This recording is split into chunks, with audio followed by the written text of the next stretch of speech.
বিসমুল্লাহির রহমানির রহিম। পছন্দের মানুষকে বিয়ে করার আমল। আল্লাহ পাকের কাছে কোনো কিছুর অভাব নেই। যে আল্লাহর কাছে চায় তার উপরই আল্লাহ খুশি হন।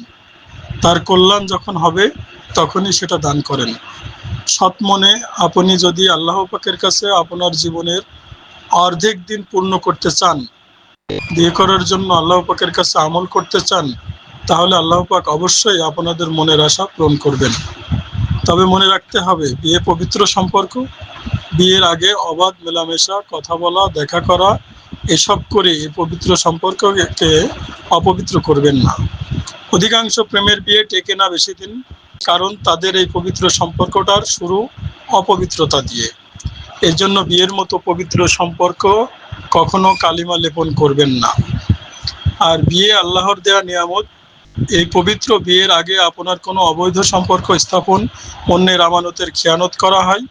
তাই আপনার বয়স ও প্রয়োজন হলে অবশ্যই বিয়ে করে নিন। তারপরও কোনো খারাপ সম্পর্কে জড়িয়ে নিজের জীবনে অবৈধ প্রভাব ফেলবেন না। আর আপনার যদি কাউকে ভালো লেগেই যায়, তাহলে তাকে হালালভাবে পাওয়ার জন্য আল্লাহর কাছে দোয়া করুন।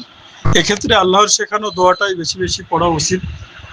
রব্বানা হাবলানা মিন আজওয়াজিনা ওয়া যুররিয়াতিনা কুররাতা আউন ওয়া জাআলনা লিমুত্তাকিনা ইমামা। অর্থ, হে আমাদের রব, আমাদের জন্য এমন স্ত্রী ও সন্তান সন্ততি দান করুন যারা আমাদের চোখ শীতলকারী হবে। আমাদের আল্লাহ ভীরুতার জন্য আদর্শ করুন। সূরা ফুরকান আয়াত ৭৪।